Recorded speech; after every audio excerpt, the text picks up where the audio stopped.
오늘 들려드릴 이야기는 58세 윤정이와 75세 한상우의 충격적인 만남입니다. 한 여자는 남편을 잃고 강남 펜트하우스에서 반지하 월세방으로 추락했습니다. 자식들마저 등을 돌린 상황에서 그녀가 선택한 일은 시골 펜션 관리인이었죠. 그곳에서 만난 거만한 건축가 한상우.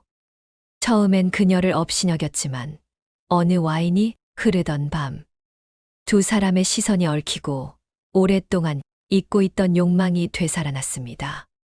그들이 서로의 체온 속에서 하나가 되던 그 순간, 마을엔 추악한 소문이 퍼지기 시작했고, 더 충격적인 건 그들의 만남 뒤에 숨겨진 25년 전 운명적 연결고리였습니다. 과연 두 사람은 모든 시련을 이겨내고 진정한 사랑을 지켜낼 수 있을까요? 윤정이 58세. 한때는 강남의 화려한 펜트하우스에서 샴페인을 마시며 호화로운 파티를 열던 사모님이었다. 하지만 지금 그녀가 서 있는 곳은 곰팡이 냄새가 진동하는 반지하 월세방 앞이었다. 벽지는 누렇게 변색되어 있었고 천장에서는 물이 뚝뚝 떨어지고 있었다. 남편이 갑작스럽게 세상을 떠난 지 1년 반. 심장마비로 쓰러진 남편이 남긴 것은 산더미 같은 빚뿐이었다. 한때 명품 매장에서 카드를 긁으며 수백만 원짜리 옷을 사던 그녀였지만 이제는 마트에서 할인 스티커가 붙은 라면을 사기 위해 동전을 하나하나 세고 있었다. 정희 씨, 어제까지 강남에서 사모님 노릇하던 분이 오늘은 반지하 월세라니. 세상 참 무섭다. 그러게 말이야. 돈이 무서운 거지. 하루아침에 저렇게 될 수 있다니. 아파트 엘리베이터에서 들려오는 수군거림이 정희의 가슴을 비수처럼 찔렀다. 그녀는 고개를 숙이며 빠르게 걸음을 옮겼다. 한때 자신을 우러러보며 정중하게 인사하던 사람들이 이제는 뒤에서 수근거리며 비웃고 있었다. 58세, 이 나이에 다시 시작해야 한다는 현실이 너무나 서글펐다. 에르메스 핸드백은 모두 중고 매장에 팔았고 10캐럿 다이아몬드 반지도 진주 목걸이도 모두 사라졌다. 손에는 이제 마트에서 산 1,000원짜리 비닐 장갑만 끼고 있었다. 한때 일주일에 2번씩 받던 전신 마사지와 골드 네일아트 대신 이제는 갈라진 손으로 설거지를 해야 했다. 더 가슴 아픈 것은 자식들의 변한 태도였다. 큰아들 민주는 캐나다에서 사업한다며 바쁘다는 핑계로 연락을 끊었고, 딸 수지는 시집살이가 힘들다며 전화조차 받지 않았다. 남편이 살아있을 때는 그렇게 자주 찾아와서 용돈을 받아가던 자식들이었는데, 돈이 떨어지자 발길도 완전히 끊어졌다. 새벽 3시 정희는 불면증에 시달리며 작은 창문으로 밖을 바라봤다. 반지하 창문으로 보이는 건 지나가는 사람들의 발뿐이었다. 하이힐 소리, 운동화 소리, 구두 소리. 온갖 신발들이 그녀의 시선 위로 지나갔다. 한때는 저 높은 펜트하우스 50층에서 한강과 도시 전체를 내려다보며 살았는데 이제는 사람들의 발밑에서 올려다보며 살고 있었다. 하루하루가 절망의 연속이었다. 냉장고는 텅 비어 있었고 전기세 고지서는 빨간색으로 최종 경고를 보내고 있었다. 한때 수십억 원의 자산을 자랑하던 그녀가 이제는 하루 한 끼 먹기도 버거운 처지가 되었다. 그런 어느 날 오랜 지인 미경이 조심스럽게 전화를 걸어왔다. 정희야, 미안한데 내가 아는 곳에 펜션 관리인 자리가 있어. 숙식 제공되고 월급도 150만 원 정도 나와. 한번 생각해 볼래? 펜션 관리인. 정희의 자존심이 허락하지 않았다. 한때 가정부를 두고 살던 그녀가 이제는 남의 집 청소를 해야 한다는 현실이 받아들여지지 않았다. 하지만 통장 잔고는 겨우 3만 원이 전부였다. 내일 당장 쌀을 사야 했고 밀린 관리비도 해결해야 했다. 정희는 깊게 한숨을 내쉬며 떨리는 목소리로 답했다. 그래. 한번 알아볼게. 정희야, 너무 자책하지 마. 이런 때일수록 몸 건강이 제일 중요해. 다시 일어설 수 있어. 전화를 끊은 후 정희는 욕실 거울 앞에 섰다.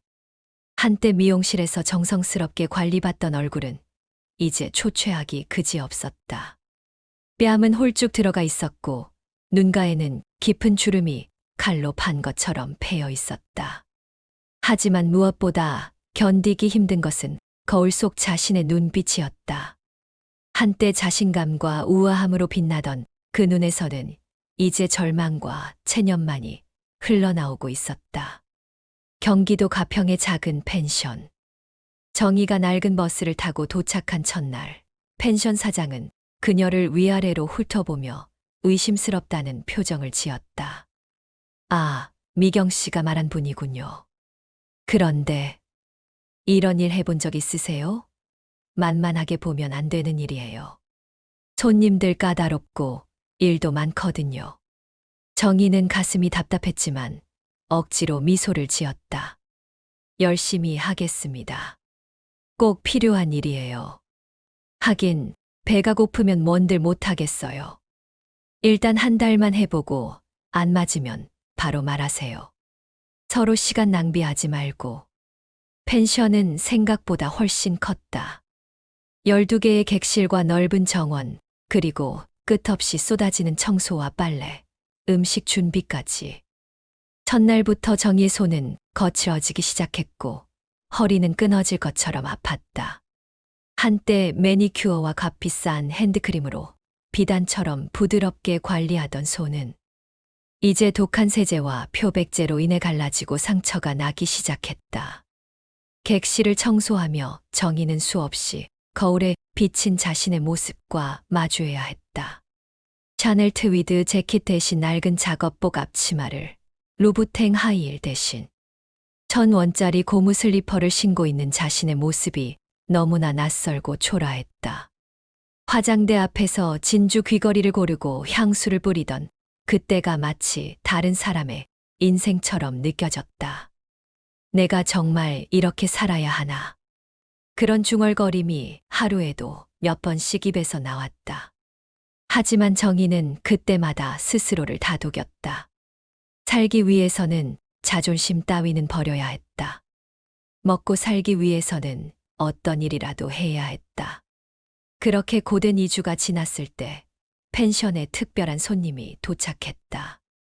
검은색 벤츠 최고급 모델이 펜션 앞마당에 조용히 멈춰섰다. 그리고 그 차에서 70대 중반으로 보이는 남자가 품격 있게 내렸다. 회색 머리카락은 한 올의 흐트러짐도 없이 완벽하게 정돈되어 있었고 값비싸 보이는 이탈리아제 정장 차림의 롤렉스 시계가 햇빛에 반짝였다. 한상우, 서울에서 내려온 국내 최고의 건축가 중 한 명이었다. 그의 첫 번째 시선은 현관에서 그를 맞이하려고 나온 정희를 차갑게 훑어보는 것이었다. 그 눈빛에는 명백한 경멸과 우월감이 담겨 있었다. 관리인이 당신입니까? 목소리 톤부터가 권위적이고 차가웠다. 정희는 등골이 서늘했지만 최대한 정중하고 프로페셔널한 태도로 답했다. 네, 안녕하십니까. 저는 윤정희라고 합니다. 룸서비스는 몇 시에 가능한가요? 그리고 와이파이 비밀번호는? 아, 그리고 이 근처에 제대로 된 양식 레스토랑은 있습니까? 연달아 쏟아지는 질문들과 요구사항들. 정희는 당황했지만 차분하게 답했다. 룸서비스는 저녁 6시까지 가능하시고 와이파이 비밀번호는 여기 카드에 적어드렸습니다. 레스토랑은 차로 10분 거리에 괜찮은 한정식집이 있고 그리고 청소는 반드시 오전 10시 이전에 끝내주세요. 저는 늦잠을 자는 편이거든요. 그리고 수건은 매일 교체해 주시고. 상우는 정희의 말이 끝나기도 전에 무례하게 등을 돌리며 방으로 들어갔다. 문을 닫으며 마지막으로 한마디 더 독서를 던졌다. 당신 같은 분들은 보통 일주일도 못 견디고 금방 그만두시던데 과연 얼마나 버틸지 궁금하네요. 정희의 얼굴이 화끈거렸다. 자존심이 바닥까지 떨어졌지만 꾹 참아야 했다. 지금 이 일을 잃을 수는 없었다. 그녀는 주먹을 꽉 쥐고 상우가 들어간 방문을 바라보며 속으로 중얼거렸다. 저런 거만한 남자를 다 봤나. 그 후 며칠 동안 상우는 정희를 마치 하인 부리듯이 대했다. 새벽 7시부터 간 내린 에스프레소를 가져오라 하고 점심때는 까다로운 특별 메뉴를 주문하고 저녁에는 방 청소가 조금이라도 미흡하면 다시 하라고 했다. 심지어 정희가 청소하는 동안에는 침대에 누워서 스마트폰을 만지작거리며 무시하는 듯한 시선으로 감시했다. 수건개는 방법이 엉성하네요. 다시 해주세요. 화장실 거울에 물때에 자국이 남아 있어요. 제대로 닦아주세요. 침대 시트를 갈 때 모서리를 더 팽팽하게 당겨서 정리해주세요. 하나하나가 정희의 자존심과 마음에 상처를 내는 날카로운 칼날 같았다. 하지만 그녀는 입을 꽉 다물고 모든 것을 참아냈다. 돈이 필요했고 살아남아야 했다. 그런데 일주일이 지나면서 미묘한 변화가 생기기 시작했다. 상우가 정희와 대화를 나누면서 그녀의 교양과 품위, 그리고 과거의 내력을 조금씩 느끼게 된 것이다. 어느 날 아침 커피를 가져다 주는 정희에게 상우가 호기심 어린 눈빛으로 물었다. 실례가 안 된다면 어떤 일을 하셨습니까? 말씀하시는 걸 들어보니 상당한 교육을 받으신 것 같은데. 그리고 행동거지도 예사롭지 않고. 정희는 잠시 망설이다가 조심스럽게 답했다. 남편이 건설업을 했었습니다. 꽤 큰 회사였죠. 그런데 갑자기 세상을 떠나면서 모든 것이 바뀌었어요. 아, 상우의 표정이 순간 부드러워졌다. 그제야 정희의 진짜 처지와 상황을 이해하게 된 것이다. 죄송합니다. 제가 너무 성급하게 판단했네요. 신뢰를 많이 범한 것 같습니다. 그날부터 상우의 태도가 180도 달라지기 시작했다. 아침에 인사할 때도 정중해졌고, 무엇인가 부탁할 때도 실례지만 괜찮으시다면 이라는 정중한 표현을 먼저 사용했다. 심지어 정희가 무거운 물건을 들고 있으면 먼저 나서서 도와주기도 했다. 그런 변화 속에서 정희도 상우를 새로운 시각으로 바라보게 되었다. 처음엔 그저 거만하고 무례한 손님이라고만 생각했는데, 알고 보니 그도 깊은 외로움과 상처를 안고 사는 사람이었다. 가끔 혼자 정원을 거닐며 황혼을 바라보는 그의 뒷모습에는 말할 수 없는 쓸쓸함과 고독이 묻어 있었다. 어느 금요일 저녁 상우가 서울 출장에서 예정보다 훨씬 일찍 돌아왔다. 정희는 홀로 거실 소파에 앉아 따뜻한 차를 마시며 창밖의 아름다운 저녁 노을을 바라보고 있었다. 하늘이 온통 붉게 물드는 것을 보니 왠지 마음이 허전하고 쓸쓸했다. 아직 안 주무시네요. 뒤에서 조용히 들려온 상우의 목소리에 정희는 깜짝 놀라 돌아봤다. 아, 손님. 일찍 오셨군요. 출장은 잘 다녀오셨습니까? 네, 일이 예상보다 일찍 끝났어요. 혹시 괜찮으시다면 오늘 저녁 같이 드시지 않겠습니까? 혼자 먹기엔 너무 쓸쓸하고 허전해서요. 정희는 잠시 망설였다. 손님과 펜션 관리인이 함께 식사를 한다는 게 과연 적절한가 싶었지만, 솔직히 그녀 역시 혼자 있는 시간이 외롭고 고독했다. 그래도 괜찮을까요? 물론입니다. 오히려 제가 고마울 따름이죠. 상우가 자신의 방에서 조심스럽게 가져온 것은 값비싸 보이는 프랑스산 적포도주 한 병이었다. 라벨을 자세히 보니 보르도 지역의 유명한 와이너리에서 생산된 고급품이었다. 정희는 오랜만에 보는 진짜 좋은 와인에 가슴이 살짝 설렜다. 남편과 함께했던 그 화려하고 풍요로웠던 시간들이 파노라마처럼 떠올랐다. 이런 좋은 와인을. 너무 과분합니다. 특별한 날이니까요. 특별한 날이라고 하시면? 당신을 제대로 알게 된 날, 그리고 제가 얼마나 무례했는지 깨닫게 된 날이라고 할까요? 상우의 진심 어린 말에 정의의 볼이 살짝 빨개졌다. 붉은 와인이 크리스털 잔에 천천히 부어지면서 방 안에 깊고 은은한 향기가 퍼졌다. 정의는 오랜만에 마시는 진짜 좋은 와인의 깊고 복합적인 맛에 잠시 눈을 감았다. 많이 힘드셨죠? 상우의 조심스럽고 따뜻한 질문에 정의의 눈가가 촉촉해졌다. 솔직히 이렇게 살 줄은 정말 몰랐습니다. 하지만 어쩌겠어요. 그래도 살아야죠. 저도 혼자 삽니다. 아내를 15년 전에 암으로 보냈거든요. 자식들은 모두 미국과 유럽으로 나가 있고, 이렇게 혼자 있다 보니 사람을 그리워하는 마음이 얼마나 절실하고 간절한지 뼈저리게 알 것 같아요. 정의는 상우의 깊은 눈동자를 바라봤다. 그 속에서 자신과 똑같은 외로움과 아픔을 발견했다. 성공한 건축가라는 외적인 모습 뒤에 숨겨진 진짜 모습이 보이기 시작했다. 15년이나 정말 오래 혼자 지내셨네요. 네. 그동안 오로지 일에만 매달려 살았어요. 일이 전부였죠. 그런데 당신을 만나고 나서 뭔가 다른 기분이 들기 시작해요. 마치 얼어붙었던 마음이 조금씩 녹는 것 같은. 대화는 점점 더 깊고 진솔해졌다. 과거의 아픈 이야기, 현재의 상처, 그리고 외로움에 대해 서로 털어놓기 시작했다. 와인잔이 비워지고 다시 채워지기를 몇 번이나 반복했다. 어느새 벽에 걸린 시계는 밤 11시를 훌쩍 넘어가고 있었다.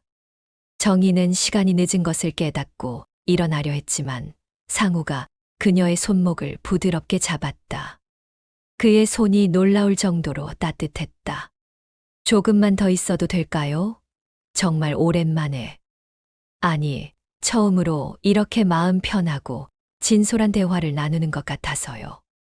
정의는 오랫동안 완전히 잊고 있던 감정이 가슴 깊은 곳에서 꿈틀거리고 되살아나는 것을 느꼈다. 남편이 세상을 떠난 지 1년 반. 그동안 그녀는 여자라는 정체성을 완전히 잊고 그냥 생존만을 위해 살아왔다. 하지만 지금 상우의 따뜻하고 부드러운 손길에서 잠들어 있던 무언가가 천천히 깨어나고 있었다. 저도 정말 오랜만입니다. 이런 진심 어린 대화가. 상우의 눈빛이 확연히 달라졌다. 그는 정의의 손등을 더욱 부드럽고 애틋하게 어루만지기 시작했다. 그 순간 정의의 온몸에 짜릿한 전율이 파도처럼 흘러갔다. 오랫동안 잊고 있던 여성으로서의 감각이 되살아나고 있었다. 정희 씨, 이런 말씀을 드려도 될까요? 당신과 이렇게 이야기하고 있으면 제가 다시 진짜로 살아있다는 느낌이 듭니다. 15년 만에 처음으로요. 정희의 가슴이 빠르게 뛰기 시작했다. 언제부터였을까 상우를 바라보는 자신의 시선과 감정이 완전히 달라졌다는 걸 깨달았다. 처음엔 그저 거만하고 까다로운 손님이라고만 생각했는데 이제는 그의 깊은 외로움과 진정한 따뜻함이 보였다. 상우 씨도 저에게 그런 느낌을 주시는 것 같아요. 정말 오랜만에 제가 한 사람의 여자라는 걸 느끼게 해주세요. 그날 밤 두 사람은 서로의 깊은 외로움을 위로하며 더욱 진솔하고 깊은 이야기들을 나눴다. 과거의 상처, 현재의 아픔, 그리고 미래에 대한 두려움과 희망까지. 와인의 힘일까? 아니면 진짜 마음에서 우러나온 감정일까?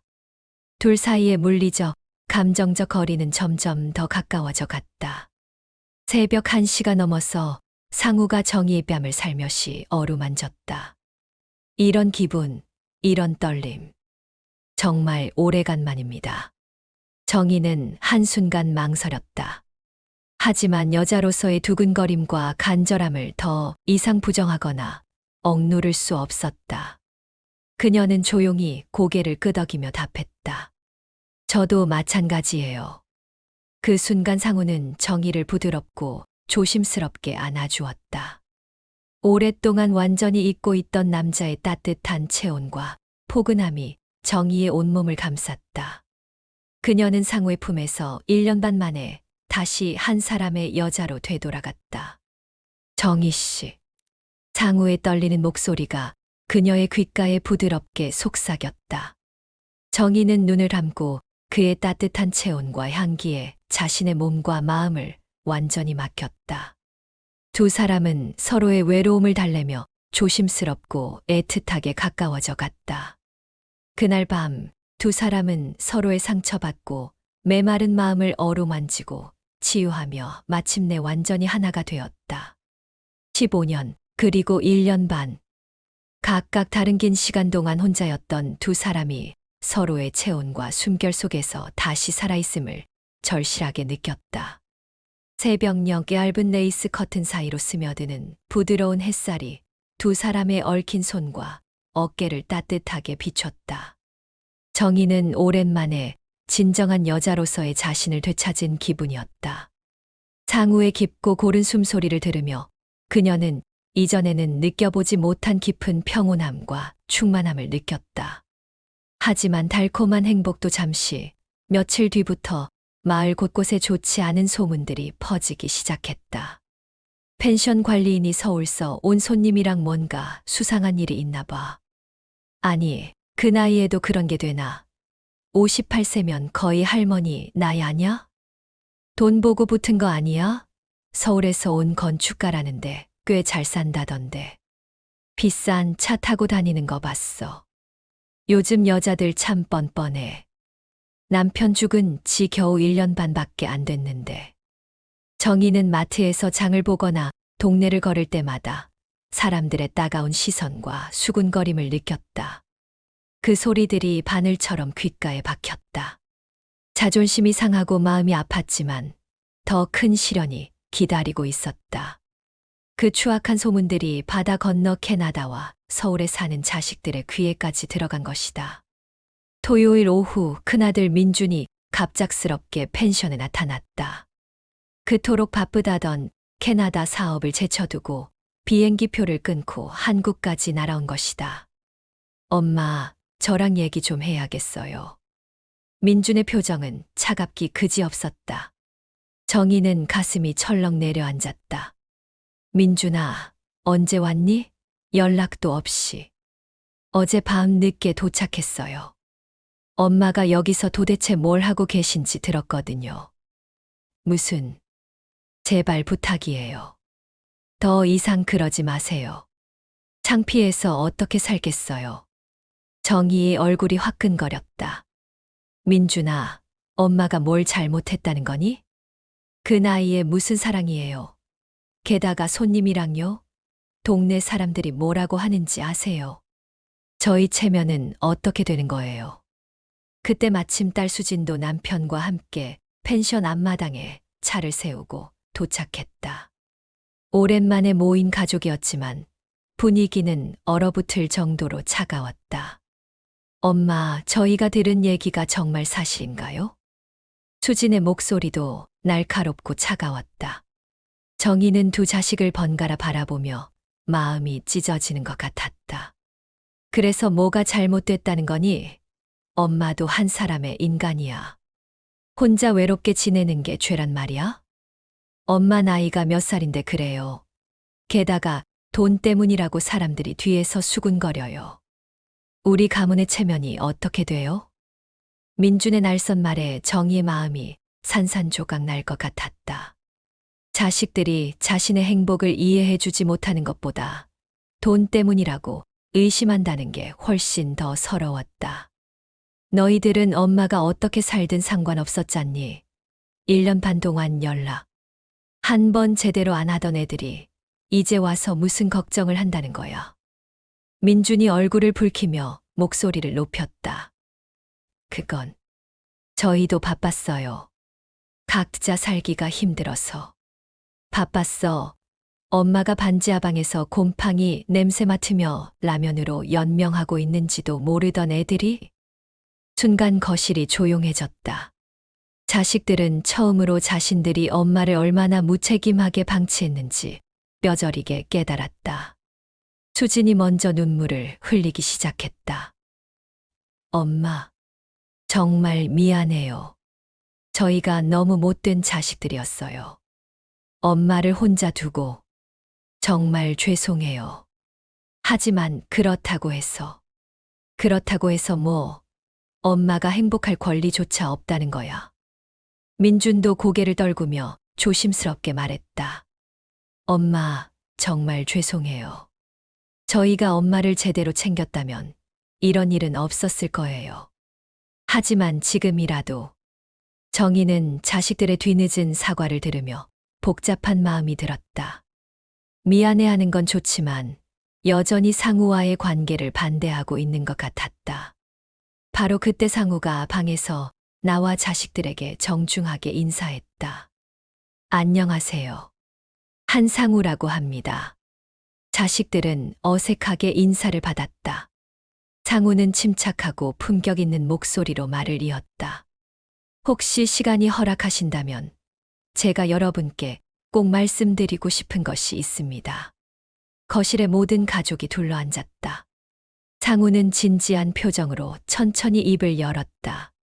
사실 저는 정희 씨 남편분과 25년 전에 깊은 인연이 있었습니다. 모든 사람이 깜짝 놀랐다. 정희조차 처음 듣는 얘기였다. 상우는 계속해서 말했다. 25년 전 저와 정희 씨 남편분은 함께 서울 강남의 대형 건축 프로젝트를 공동으로 진행했습니다. 윤건설과 한건축의 역사적인 합작 프로젝트였죠. 그분은 정말 성실하고 훌륭하고 일이 있는 사업가셨어요. 정희의 눈이 커졌다. 남편의 회사 이름이 나오자 가슴이 두근거렸다. 하지만 그 프로젝트 진행 중에 예상치 못한 큰 문제가 생겼습니다.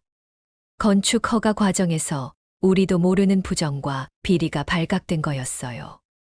저와 정희 씨 남편분은 둘 다 전혀 모르고 있던 일이었지만 결국 누군가는 법적, 도덕적 책임을 져야 하는 상황이 되었습니다. 상우의 목소리가 떨리기 시작했다. 그때 저는 비겁하게 제 몸만 생각했습니다. 제가 먼저 발을 빼고 손을 털었어요. 그 결과 정희 씨 남편분 혼자서 모든 책임을 지고 억울하게 쓰러지셨습니다. 그분은 아무 잘못도 없었는데 모든 것을 잃으셨어요. 정희의 눈에서 뜨거운 눈물이 줄줄 흘러내렸다. 남편이 왜 그렇게 갑자기 사업이 어려워졌는지, 왜 그토록 괴로워하고 억울했는지, 이제야 모든 것이 이해가 되었다. 그게 제 평생의 한이었고 죄였습니다. 25년 동안 하루도 편히 잠든 적이 없었어요. 제가 용기가 있었다면, 제가 함께 책임을 졌다면 그분은 그렇게 힘들어하지 않으셨을 텐데. 상우는 정희를 바라보며 말을 이었다. 그래서 정희 씨를 이곳에서 만난 게 결코 단순한 우연이라고 생각하지 않습니다. 남편분이 하늘에서 저에게 마지막 기회를 주신 것 같아요. 정희 씨를 제대로 보살피고 행복하게 만들라고 말이에요. 상우는 자식들을 차례로 바라보며 진심을 담아 말했다. 저는 정희 씨를 돈 때문에 만난 게 절대 아닙니다. 오히려 제가 훨씬 더 많은 빚을 지고 있어요. 15년 동안 혼자 살면서 완전히 잃어버렸던 삶의 진정한 의미와 따뜻함을 다시 찾게 해주셨거든요. 그리고 무엇보다 정희 씨 남편분에게 진 25년간의 빚을 조금이나마 갚을 수 있게 되었어요. 민준과 수지는 아무 말도 할 수 없었다. 그들이 상상했던 것과는 완전히 다른 깊고 무거운 이야기였다. 정희가 떨리는 목소리로 물었다. 그럼 여보가 그때 왜 그렇게 힘들어하고 괴로워했는지. 네. 그분은 혼자서 모든 짐을 감당하려고 하셨어요. 저 때문에 생긴 문제를. 정말 죄송합니다. 상우가 정희의 손을 조심스럽게 잡았다. 하지만 이제는 혼자가 아닙니다. 제가 평생 곁에 있겠습니다. 그리고 남은 모든 생을 정희 씨를 행복하게 만드는 데 바치겠습니다. 그날 밤 가족들은 새벽까지 길고 진솔한 대화를 나눴다. 자식들은 그동안 엄마를 얼마나 소홀히 하고 방치했는지, 그리고 엄마도 한 사람의 여성으로서 행복할 권리가 있다는 것을 뼈저리게 깨달았다. 더 이상 돈이나 사회적 체면 때문이 아니라는 것도 완전히 이해했다. 며칠 후 정희는 자식들을 불러놓고 놀라운 결정을 발표했다. 내가 가진 재산을 모두 정리하려고 한다. 민준과 수진이 깜짝 놀라며 반대했다. 엄마, 무슨 말씀이세요? 너희들이 혹시라도 돈 때문에 제 선택을 의심하거나 오해할까봐 마음이 편하지 않더라. 그래서 절반은 불우한 이웃들을 위해 사회에 기부하고 나머지 절반은 너희들에게 미리 나눠주기로 했다. 민준이 황급히 손사래를 쳤다. 엄마, 저희는 정말 돈 때문에 반대한 게 아니에요. 알고 있다. 하지만 이렇게 하는 게 모두에게 좋을 것 같다. 그래야 너희들도, 나도, 그리고 상우 씨도 모든 오해와 의심에서 완전히 벗어날 수 있을 것 같아. 수진이 엄마의 손을 꼭 잡으며 눈물을 흘렸다. 엄마, 정말 죄송해요. 저희가 엄마를 돈으로만 평가한 것 같아서. 진짜 못된 자식들이에요. 정희가 딸을 따뜻하게 안아주었다. 이제 됐다. 중요한 건 돈이 아니야. 서로 진심으로 사랑하고 아끼는 마음이지. 그리고 다시는 엄마를 혼자 두지 마라. 그것만 약속해다오. 네, 엄마. 앞으로는 정말 자주 연락드리고 자주 찾아뵐게요. 민준도 진심 어린 마음으로 고개를 끄덕였다. 엄마, 그리고 상우 아버님도 정말 잘 부탁드려요. 엄마가 행복하시면 저희도 진심으로 기뻐요. 상우가 겸손하게 답했다. 고맙습니다. 정희 씨를 평생 소중히 모시겠습니다. 그로부터 6개월 후 정희와 상우는 조용하고 따뜻한 결혼식을 올렸다. 가평의 작은 교회에서 가족들과 몇 명의 소중한 지인들만 참석한 소박하지만 의미 깊은 결혼식이었다. 정희는 하얀 원피스를 입고 상우 옆에 서 있었다. 58세의 나이에 다시 입는 웨딩드레스는 아니었지만 그녀의 얼굴에는 그 어떤 신부보다도 아름답고 행복한 미소가 환하게 번져 있었다. 상우 역시 75세의 나이에 다시 찾은 진정한 사랑에 벅찬 감격을 느끼고 있었다. 정희 씨, 남은 모든 인생을 함께 해주시겠습니까? 네, 상우 씨. 저도 당신과 함께 행복하게 살고 싶어요. 두 사람이 서로의 손을 잡고 맹세하는 순간 참석한 모든 사람들의 눈에서 뜨거운 감동의 눈물이 흘러내렸다. 늦게 피어난 사랑이었지만 그만큼 더 소중하고 진시하고 깊었다. 결혼 후 정희는 더 이상 펜션 관리인이 아니라 상우와 함께하는 진정한 인생의 동반자가 되었다. 두 사람은 서로의 깊은 상처를 어루만져주며 완전히 새로운 제2의 인생을 시작했다. 어느 따뜻한 봄날 저녁 두 사람이 정원에서 차를 마시며 아름다운 석양을 바라보고 있을 때였다. 당신을 만나지 못했다면 저는 어떻게 됐을까요? 정희의 말에 상우가 그녀의 손을 꼭 잡으며 답했다. 우리는 만날 운명이었어요. 당신 남편분이 하늘에서 우리를 이어주신 거예요. 저에게 마지막 기회를 주신 거죠. 그런 것 같아요. 여보가 제게 마지막으로 준 가장 소중한 선물인 것 같아요. 하늘에서는 붉은 석양이 두 사람을 포근하게 감싸며 따뜻하게 비추고 있었다. 58세와 75세. 결코 젊지 않은 나이였지만 진정한 사랑에는 나이가 없다는 것을 두 사람은 온몸으로 증명하고 있었다. 그들의 사랑 이야기는 이제 마을의 아름다운 전설이 되어 사람들에게 희망과 용기를 주는 이야기로 전해지고 있다. 나이가 들어서도 진정한 사랑을 찾을 수 있다는 희망을. 그리고 진짜 사랑은 시간과 나이와 상황을 모두 뛰어넘는다는 아름다운 진리를 보여주는 감동적인 이야기로